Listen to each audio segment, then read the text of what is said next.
అని చెప్పడం గత కొద్ది రోజుల నుంచి కూడా నాన్ వెజ్ అనే పేరు కొద్ది వైరల్ అవుతుంది ఆయన చేసిన వ్యాఖ్యలు కూడా. అయితే ఆయన ఇండియాకి రాకుండా అంటే భారతీయుల మీదనే చాలా దుర్భాషలు మాట్లాడుతూ ఇలా చేస్తున్నాడు. ఆ వ్యాఖ్యలు ఎలా చూస్తారు మీరు? అంటే సీతాదేవిపై చేసిన వ్యాఖ్యలు కావచ్చు, ఆయన గతంలో వీడియోలు ఏ వీడియో చూసినా సరే మొత్తం బూతులతో ఉంటాయి, అమ్మాయిలతో తిరుగుతూ బీచ్లలో ఇవన్నీ కూడా కనబడతా ఉంటాయి.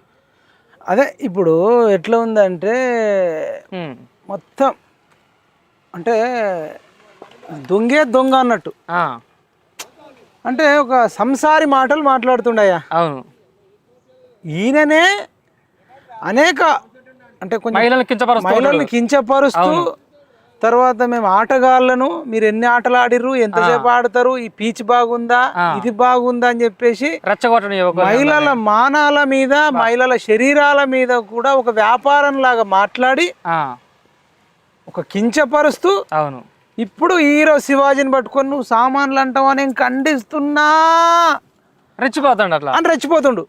మరి నువ్వు గతంలో మహిళలను ఏ దేశం మహిళలన్నా కానీ నువ్వు వాళ్ళను ఇట్లా స్విమ్మింగ్ డ్రెస్ మీద కానీ అండర్వేర్స్ మీద కానీ బిక్నీల మీద కానీ చూస్తూ వాళ్ళకి తెలుగు రాదు, ఈయన మన తెలుగు ఆడియన్స్ కోసం వాళ్ళ మీద సెటైర్ లేయడం, లేకపోతే ఆమెను పెళ్లి చేసుకున్నట్టు, లేకపోతే ఆమెతో ఇట్లా కలిసినట్టు, ఆమెతో ఏదో రొమాన్స్ చేసినట్టు, బయటకు పోర్ట్రేట్ చేసినట్టు చేసి ఆట బొమ్మలాగా మహిళలను ఒక ఆట బొమ్మలకు రెస్పెక్ట్ లేకుండా చేసి ఆటగాళ్ళు పీచులు ఇట్లా అంటే మొత్తం ఒక వల్గర్ లాంగ్వేజ్, ఒక బూత్ లాంగ్వేజ్ మాట్లాడి ఇవాళ నటుడు శివాజీని విమర్శిస్తుండంటే అంటే దొంగే దొంగ అన్నట్టు